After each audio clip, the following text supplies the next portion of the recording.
Hello everyone.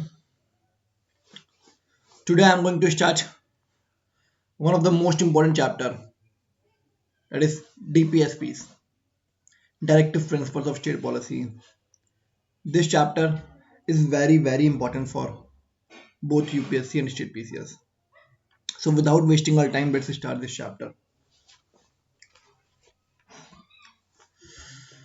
सबसे पहले देखेंगे DPSP जो है हमारे डायरेक्टिव प्रिंसिपल्स हैं स्टेट पॉलिसी के,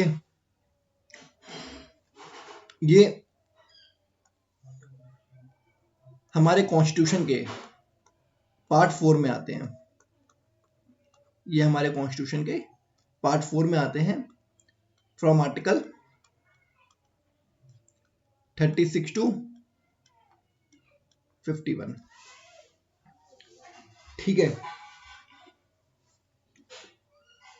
अब जो डायरेक्टिव प्रिंसिपल्स हैं स्टेट पॉलिसी के, ये हमने बोरो कहां से करे हैं? जो डीपीएसपीज हैं ये हमने आयरिश कॉन्स्टिट्यूशन से बोरो करे हैं।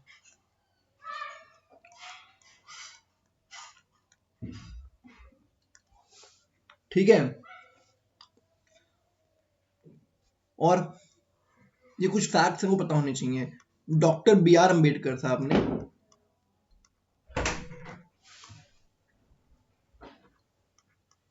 इन्हें क्या कहा है? नोवेल फीचर्स कहा है कॉन्स्टिट्यूशन के। These are the novel features of the constitution.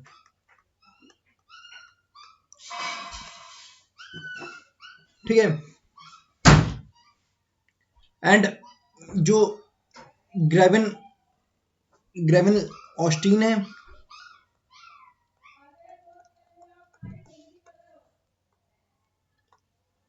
उन्होंने क्या कहा है? उन्होंने कहा है कि ये जो हमारे डीपीएसपीज है ना, ये कॉन्साइंस है हमारे कॉन्स्टिट्यूशन की। क्या है? Conscience of the constitution.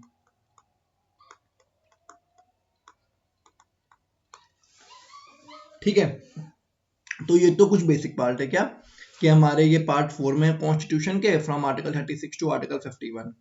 बोरो कहां से करें? आयरिश कॉन्स्टिट्यूशन से। डॉक्टर बी आर अम्बेडकर ने क्या कहा है? नोवेल फीचर्स का है हमारे कॉन्स्टिट्यूशन का। ग्रेविन ऑस्टिन क्या कह रहे हैं कि ये कॉन्साइंस है हमारे कॉन्स्टिट्यूशन का। अब डीपीएसपीज का एम क्या है? डीपीएसपीज का बेसिकली एम ये है कि जो स्टेट है वो अपनी गवर्नेंस में, अपनी पॉलिसी मेकिंग में ये इन डीपीएसपीज को इम्प्लीमेंट करे, जिससे क्या है लोगों का वेलफेयर हो। ठीक है, और जिससे क्या है जस्ट सोसाइटी का निर्माण हो। ठीक है, डीपीएसपीज का एम क्या है? डीपीएसपीज का एम ये है, are aimed at directing the states. क्या कर रहे हैं? डायरेक्ट कर रहे हैं स्टेट्स को in its governance and policy making. Governance के अंदर, पॉलिसी मेकिंग के अंदर ये स्टेट को डायरेक्ट कर रहे हैं और एंश्योर कर रहे हैं कि वेलफेयर हो पीपल का एंड एस्टेब्लिशमेंट हो जस्ट सोसाइटी का। ठीक है, तो क्या कहा गया है? DPSPs are considered fundamental to the governance of India and are integral to constitutional framework of the country. क्या कि डीपीएसपीज को क्या कंसीडर किया गया है? ये फंडामेंटल कंसीडर किए गए गवर्नेंस के अंदर। ठीक है, और ये हमारे कॉन्स्टिट्यूशनल फ्रेमवर्क का इंटीग्रल पार्ट है। ठीक, ये बता ही चुका हूं मैं आपको। डीपीएसपी जो है हमारे आर्टिकल 36 से 51 के अंदर है, पार्ट 4 में कॉन्स्टिट्यूशन के। कुछ बातें और इंपॉर्टेंट। ठीक है, डीपीएसपीज को हम लोग क्या कहते हैं? इंस्ट्रूमेंट्स ऑफ इंस्ट्रक्शन कहते हैं। DPSPs are also known as instrument of instructions. तो ये तो कुछ बेसिक सिनेरियो है, बेसिक पार्ट है जो आपको पता होना चाहिए डीपीएसपीज के बारे में। अब बात करते हैं हम लोग फीचर्स के बारे में। फीचर्स क्या है डीपीएसपीज के? पहला कि डीपीएसपी जो होता है वो नॉन जस्टिशिएबल होता है। मतलब अगर स्टेट जो है इनको फुलफिल नहीं करता है, या डीपीएसपीज जो होते हैं ये कोर्ट के द्वारा इन्फोर्स्ड नहीं होते हैं। मतलब क्या है कि अगर स्टेट जो है वो वॉयलेट करता है आपके डीपीएसपीज को, तो आप डायरेक्टली सुप्रीम कोर्ट या डायरेक्टली कोर्ट में अप्रोच नहीं कर सकते हैं फॉर देयर इन्फोर्समेंट। ठीक है, ये होते हैं नॉन जस्टिसेबल, मतलब अगर इनका वॉयलेशन होता है तो आप डायरेक्टली कोर्ट में नहीं जा सकते हैं, ठीक है, मतलब ये नॉन इन्फोर्सिएबल है, ठीक है। ये फंडामेंटल है गवर्नेंस के अंदर। Despite being non-enforceable, Article 37 states that DPSP are fundamental to the country's governance and the state must apply them when making laws. क्या DPSP जो होते हैं वो फंडामेंटल होते हैं गवर्नेंस के अंदर, मतलब कि स्टेट जो है वाइल मेकिंग पॉलिसीज इनको क्या करेगी, ध्यान में रखेगी, इनको इम्प्लीमेंट करेगी, इनको अप्लाई करेगी स्टेट, ठीक है। इनका ओरिएंटेशन कैसा होता है, इनका ओरिएंटेशन वेलफेयर स्टेट ओरिएंटेशन है। इनका मोटिव क्या है कि हमें लोगों का वेलफेयर करना है, हमें जस्ट और इक्विटेबल सोसाइटी का निर्माण करना है। कैसे? Bye promoting the welfare of the people, लोगों का भला करके, लोगों का वेलफेयर करके, और एक सोशल और इकोनॉमिक जस्टिस प्रोवाइड करना है, ठीक है। ये गाइडिंग प्रिंसिपल्स से वर्क करता है। क्या ये एक्ट करता है the moral and political guide for the state in formulating policies and laws aiming to achieve the ideals of justice, liberty, equality and fraternity, ठीक है। क्या कि जो हमारे डीपीएसपीज है ना, ये गाइडिंग प्रिंसिपल की तरह वर्क करते हैं। कैसे? ये एक तरीके से मॉरल और पॉलिटिकल गाइड हैं, कि ये मॉरल और पॉलिटिकल गाइड है स्टेट के लिए, जो कि हेल्प करते हैं स्टेट को कि जब वो पॉलिसीज को फॉर्मुलेट करें, लॉज को फॉर्मुलेट करें, तो इन चीज़ों को ध्यान में रखें, ठीक है। डीपीएसपीज जो है हमारे, वो डायनेमिक है और इवॉल्विंग है। DPSPs are not static and can be amended to adopt a changing socio economic needs. क्या कि डीपीएसपीज जो होते हैं हमारे, वो स्टैटिक नहीं है, वो डायनेमिक है, वो चेंज होते रहते हैं, ठीक है। जैसे जैसे हमारी सोशियो इकोनॉमिक नीड्स चेंज होंगी, उसके अकॉर्डिंग हमारे डीपीएसपीज भी जो होंगे वो चेंज होंगे, उसके अकॉर्डिंग अडॉप्ट करते रहेंगे अपने आप को, ठीक है। डीपीएसपीज जो है वो सप्लीमेंट्री हैं फंडामेंटल राइट्स के, मतलब फंडामेंटल राइट्स जो हैं वो प्रोटेक्ट कर रहे हैं किस चीज को, इंडिविजुअल की फ्रीडम को। फंडामेंटल राइट्स क्या कर रहे हैं, इंडिविजुअल की फ्रीडम को प्रोटेक्ट कर रहे हैं। और डीपीएसपी किसे फोकस कर रहे हैं, ये फोकस कर रहे हैं कि सोशियो और इकोनॉमिक कंडीशंस जो है ना, वो मीनिंगफुल होनी चाहिए, वो प्रॉपर प्रोवाइड करनी चाहिए लोगों को। जो सोशियो इकोनॉमिक कंडीशंस हैं वो हमें लोगों को अच्छी प्रोवाइड करनी है, ठीक है। अब डीपीएसपी जो है कॉम्प्रिहेंसिव फ्रेमवर्क है, मतलब क्या करते हैं, they provide a broad socio economic and political program for the state encompassing a wide range of issues, ठीक है। मतलब क्या कहने का है कि बेसिकली जो डीपीएसपीज हैं, ये एक ब्रॉड सोशियो इकोनॉमिक और पॉलिटिकल प्रोग्राम प्रोवाइड करते हैं स्टेट को, जिससे क्या है वो डिफरेंट डिफरेंट इश्यूज को डील कर सकते हैं स्टेट, ठीक है। तो ये कुछ इंपॉर्टेंट फीचर्स हैं हमारे किसके, डीपीएसपीज के। अब बात करते हैं आर्टिकल 36 की। आर्टिकल 36 है क्या?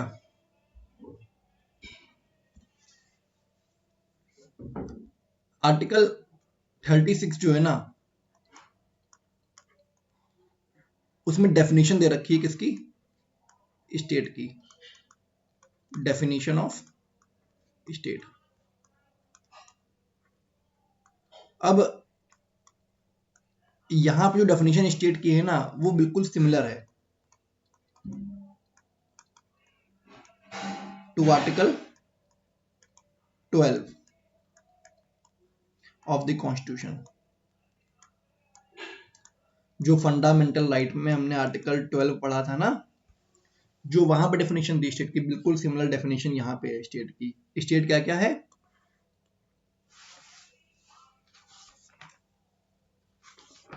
स्टेट क्या है, देखिए, पार्लियामेंट, पार्लियामेंट और स्टेट लेजिस्लेचर, उनके द्वारा कोई लॉ बनाया गया है,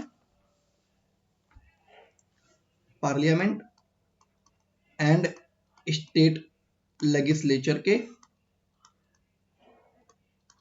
दोनों executive as well as legislative organs,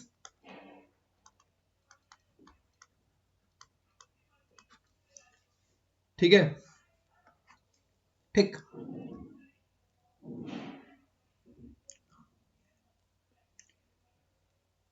फिर जितनी भी लोकल अथॉरिटीज हैं और लोकल अथॉरिटीज जैसे कि सच एज म्यूनिसिपैलिटीज हो गई, पंचायत हो गई, डिस्ट्रिक्ट बोर्ड्स हो गए,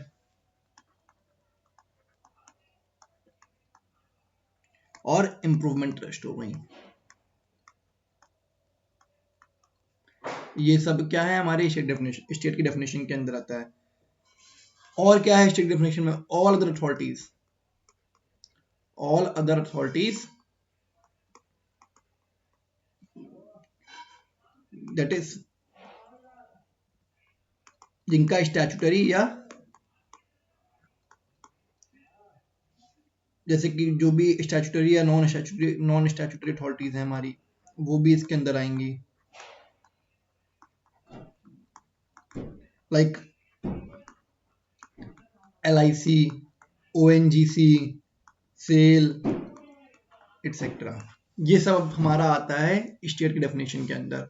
और इवन अगर कोई प्राइवेट बॉडी जो कि पब्लिक फंक्शंस परफॉर्म कर रही है, उसको भी हम लोग क्या करेंगे? स्टेट के डेफिनेशन के अंदर मानेंगे। और इवन जुडिशरी अगर एडमिनिस्ट्रेटिव फंक्शन कर रही है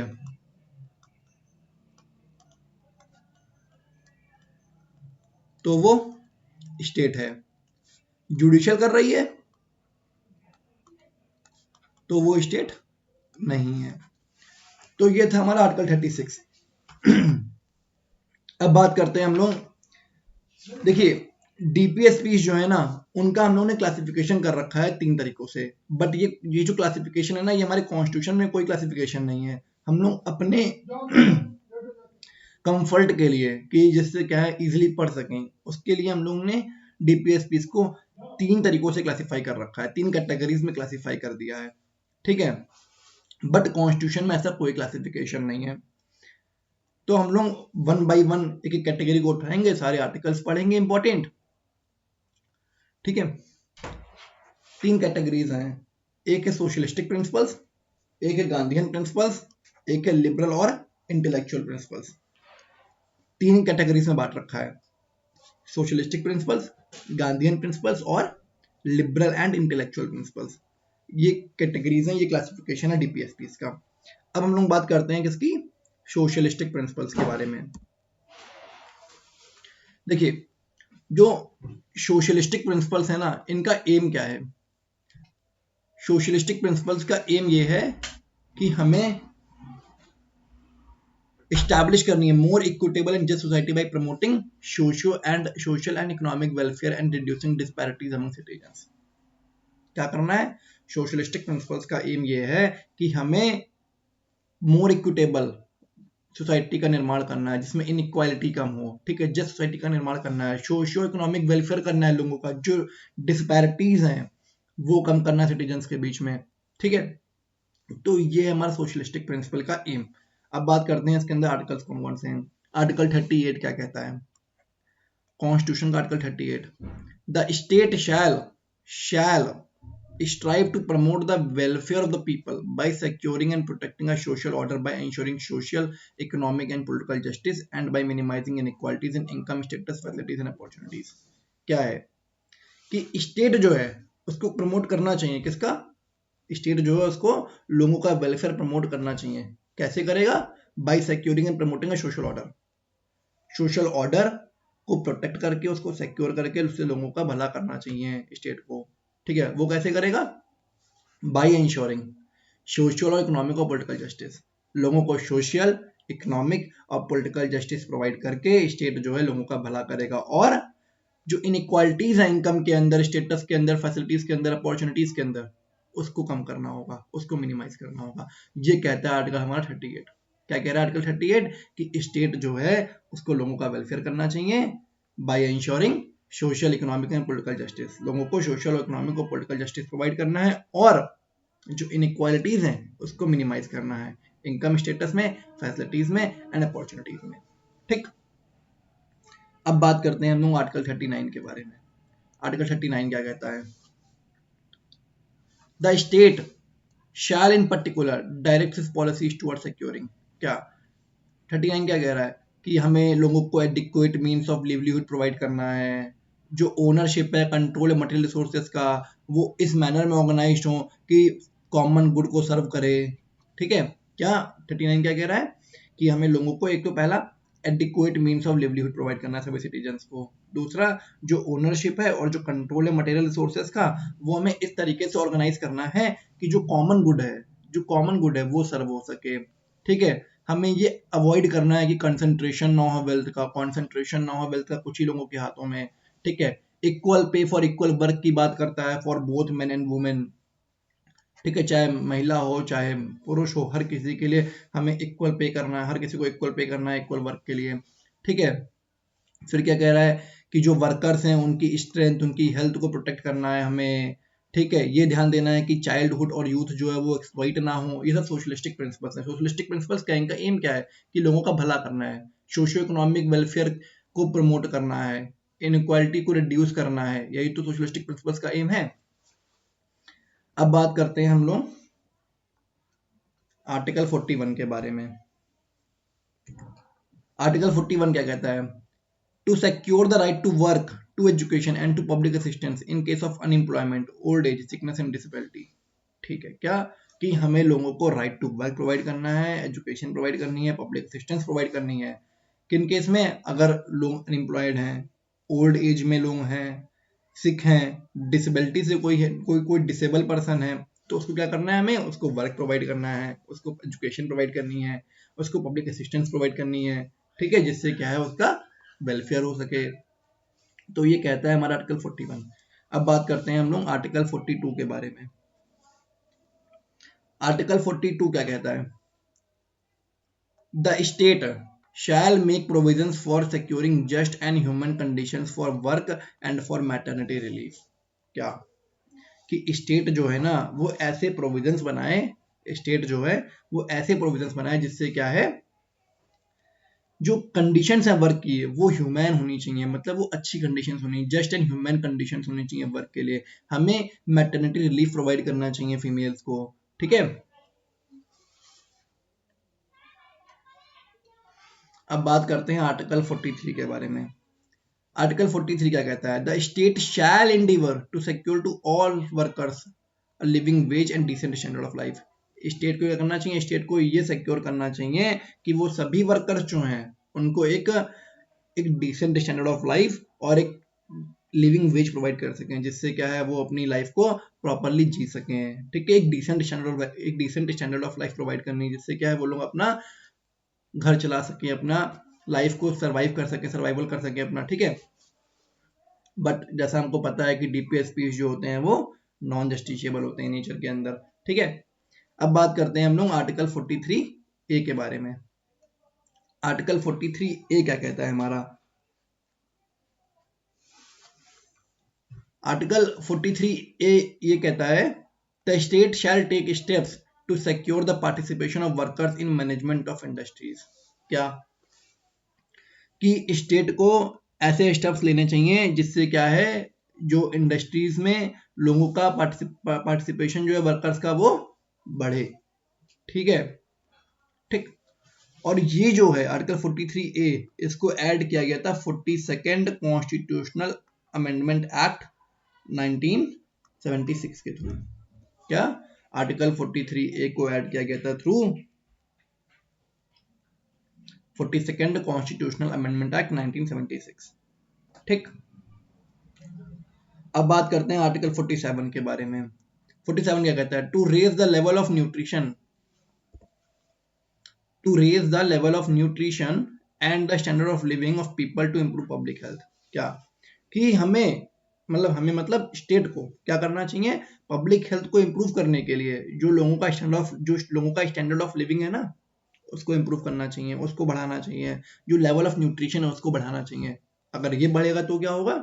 जो पब्लिक की हेल्थ है वो भी इंप्रूव होगी। ठीक है, और यहाँ पे एक बात इंपॉर्टेंट है कि जो आर्टिकल 38 है ना कॉन्स्टिट्यूशन में हमारा, इसको ऐड किया गया था by the 44th constitutional amendment act 1978 के थ्रू। वेयरएज आर्टिकल 39 ए जो है, आर्टिकल 39 ए जो है हमारा,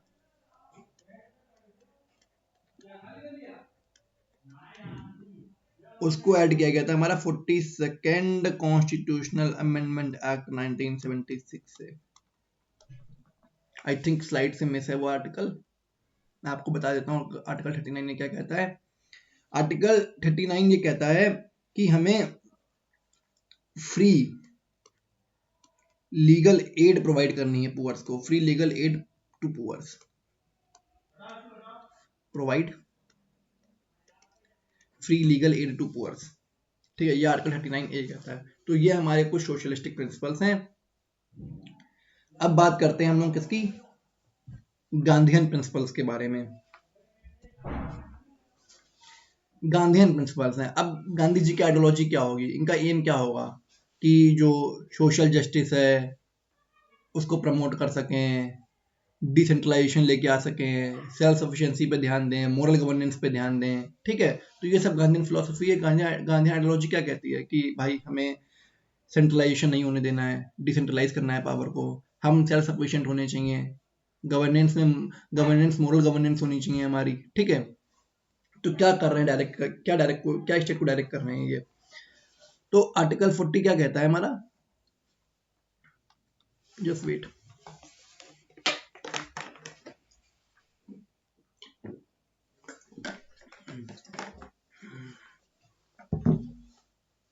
आर्टिकल 40 क्या कहता है, the state shall take steps to organize village panchayat as unit of self government. क्या गांधीयन प्रिंसिपल आर्टिकल 40 क्या कह रहा है कि स्टेट को क्या करना चाहिए, स्टेट को विलेज पंचायत को ऑर्गेनाइज करना चाहिए as a unit of self government, कि विलेज पंचायत जो है ना वो खुद सेल्फ गवर्नमेंट करें, वो क्या करें, वो सेल्फ गवर्नमेंट करें, मतलब कि वो खुद डिसीजंस ले सकें, जो ग्राउंड लेवल पे, जो रूट लेवल पे डेमोक्रेसी है वो लोग खुद ऑर्गेनाइज कर सकें, वो खुद सेल्फ गवर्नमेंट कर सकें, सेल्फ गवर्न कर सकें अपने आप को, ठीक है। फिर बात करते हैं आर्टिकल 43 के बारे में। आर्टिकल 43 क्या कहता है, state shall endeavour to promote cottage industries. क्या कि स्टेट को कॉटेज इंडस्ट्रीज को प्रमोट करना चाहिए इंडिविजुअल लेवल पे और साथ साथ कोऑपरेटिव बेसिस पे रूरल एरियाज के अंदर, ठीक है। अब बात करते हैं आर्टिकल 43 बी के बारे में।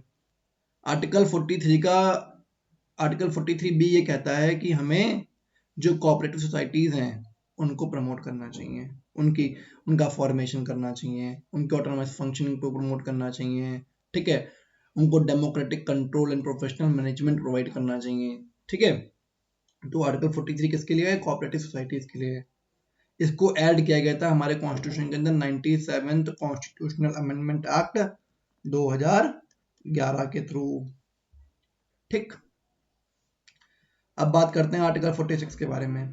आर्टिकल 46 क्या कहता है, स्टेट जो है उसको प्रमोट करना चाहिए, किस चीज को, एजुकेशनल और इकोनॉमिक इंटरेस्ट को, किसके, वीकर सेक्शंस के, स्पेशली एससीज के, एसटीज के एंड अदर वीकर सेक्शंस के। क्या आर्टिकल 46 क्या कह रहा है कि स्टेट जो है ना उसको जो एजुकेशनल और इकोनॉमिक इंटरेस्ट है वीकर सेक्शन के, पर्टिकुलरली शेड्यूल्ड कास्ट के और शेड्यूल्ड ट्राइब्स के और अदर वीकर सेक्शन के, उनको प्रमोट करना चाहिए, ठीक। अब बात करते हैं हम लोग आर्टिकल 47 की। क्या कहता है आर्टिकल 47, ये कहता है कि स्टेट जो है उसको पब्लिक हेल्थ को इम्प्रूव करना चाहिए, ठीक है। जो इंटॉक्सिकेटिंग ड्रिंक्स है ना, जो ड्रग्स हैं उसको प्रोहिबिट करना चाहिए, तो कंजम्पशन को, ठीक, क्योंकि वो हमारी हेल्थ के लिए इंजूरियस होते हैं, ठीक। ये आर्टिकल 47 कहता है। अब बात करते हैं आर्टिकल 48 के बारे में। आर्टिकल 48 क्या कह रहा है, to prohibit the slaughter of cows, calves and other milk and draught cattle to improve their breeds. क्या करना है कि जो काऊ का स्लॉटर हो रहा है, कार्स का स्लॉटर जो हो रहा है, जो भी अदर मिल्क का स्लॉटर हो रहा है उसको प्रोहिबिट करना है, और क्या करना है, जो ड्रॉट कैटल हैं उनकी ब्रीड को इम्प्रूव करना है, ठीक है। तो ये हमारे कुछ क्या है, गांधीयन प्रिंसिपल्स हैं। Now I will discuss liberal intellectual principles.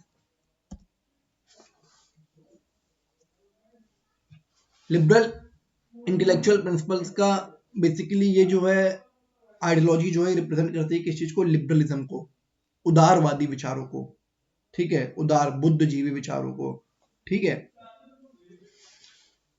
तो आर्टिकल 44 किसकी बात करता है, यूनिफॉर्म सिविल कोड की, कि स्टेट जो है उसको यूनिफॉर्म सिविल कोड लेके आना चाहिए कंट्री के अंदर, ठीक है।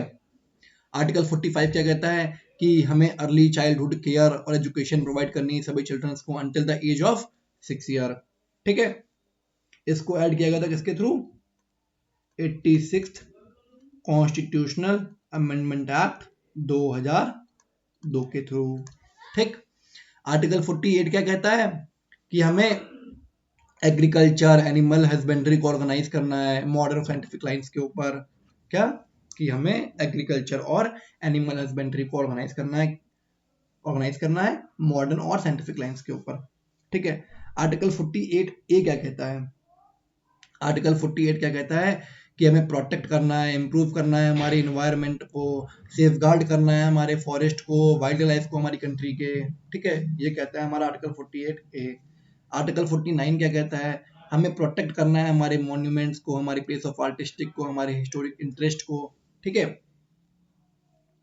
मतलब हमारे मतलब यहाँ पे स्टेट जो है उसको प्रोटेक्ट करना है हमारे मॉन्यूमेंट्स को, हमारे प्लेस ऑफ आर्टिस्टिक्स को, हिस्टोरिक इंटरेस्ट को, ठीक है। 50 क्या कहता है, आर्टिकल 50 स्टेट जो है उसको स्टेप्स लेने जिससे क्या है वो जुडिशरी को सेपरेट कर सके एग्जीक्यूटिव से, बहुत इंपॉर्टेंट है ये आर्टिकल 50, मोस्ट इंपॉर्टेंट है, मीन्स में बहुत काम आता है। स्टेट जो है उसको सेपरेट करना है जुडिशरी को फ्रॉम द एग्जीक्यूटिव, ठीक है, in the public services of the state, ठीक। आर्टिकल 51 क्या कहता है कि हमें मतलब स्टेट को क्या करना है, डिक्लेयर करना है कि इस्टेब्लिश कर सके इंटरनेशनल पीस एंड सिक्योरिटी, ठीक है।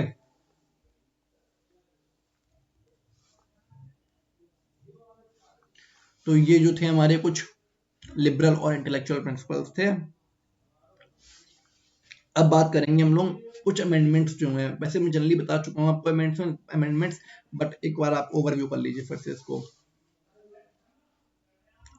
देखिए 42nd कॉन्स्टिट्यूशनल अमेंडमेंट एक्ट 1976 के through 42nd constitutional amendment act 1976 के थ्रू कुछ चेंजेस इंट्रोड्यूस करे गए थे हमारे पार्ट 4 के अंदर कॉन्स्टिट्यूशन के, जैसे कि आर्टिकल 39 ए को ऐड किया गया कि फ्री लीगल एड प्रोवाइड करेंगे पुअर को। आर्टिकल 43 ए को ऐड किया गया जिसमें क्या कहा गया कि पार्टिसिपेशन जो है वर्कर्स का मैनेजमेंट के अंदर और मैनेजमेंट ऑफ इंडस्ट्रीज में उसको बढ़ाएंगे। 48 ए में क्या कहा गया कि प्रोटेक्ट करना है, इंप्रूव करना है हमारे इन्वायरमेंट को, ठीक। ऐसे ही 44th कॉन्स्टिट्यूशनल अमेंडमेंट एक्ट लेके आए 1978 का। इसमें क्या कहा गया, इसमें सेक्शन 2 जो आर्टिकल 38 का है ना उसको इंट्रोड्यूस करा गया है। क्या डिक्लेयर कर रहा है कि हमें मिनिमाइज करनी है इनकम इनइक्वालिटीज को, ठीक है, एलिमिनेट करना है inequalities in status, facilities and opportunities, ठीक है। इन सबको बेसिकली डिस्कस कर चुके हैं हम लोग ऑलरेडी इस चीज को। और इसने साथ ही साथ क्या करा, राइट टू प्रॉपर्टी को एलिमिनेट कर दिया from the list of fundamental right, ये पता है हम लोगों को। फिर 86th कॉन्स्टिट्यूशनल अमेंडमेंट एक्ट 2002 ने क्या करा, आर्टिकल 45 के सब्जेक्ट मैटर था उसको चेंज कर दिया। क्या कहा कि जो एलिमेंट्री एजुकेशन है ना उसको फंडामेंटल राइट बना दिया गया, मतलब 6 to 14 ईयर्स जो है उसको क्या कर दिया गया है, फंडामेंटल राइट बना दिया गया है, ठीक, अंडर आर्टिकल 21A। पता है ये भी हम लोगों को। अब ये काफी इंपॉर्टेंट है, अक्सर मेंस में पूछ लेते हैं इसको। अब एक कॉन्फ्लिक्ट चलता है कि कौन बड़ा है, फंडामेंटल राइट्स बड़े हैं कि डीपीएसपीस बड़े हैं, ठीक है। तो इसको हम समझेंगे। कुछ केसेस सुप्रीम कोर्ट के अंदर हुए हैं जिसमें सुप्रीम कोर्ट ने ये बताया है कि फंडामेंटल्स जो है, फंडामेंटल राइट्स जो हैं वो सुपीरियर है या फिर डीपीएसपीस जो है वो सुपीरियर है। तो एक केस है Champakam Durai Rajan case, Champakam Durai Rajan versus state of Madras 1951 का केस है। क्या केस का नाम है, Champakam Durai Rajan versus state of Madras 1951। इस केस में सुप्रीम कोर्ट ने क्या कहा कि अगर कोई भी कॉन्फ्लिक्ट होता है between the fundamental right and the directive principle of state policy, क्या अगर कोई भी कॉन्फ्लिक्ट होता है फंडामेंटल राइट्स या फिर डीपीएसपीस के बीच में, तो फिर फंडामेंटल राइट जो है वो प्रिवेल करेंगे।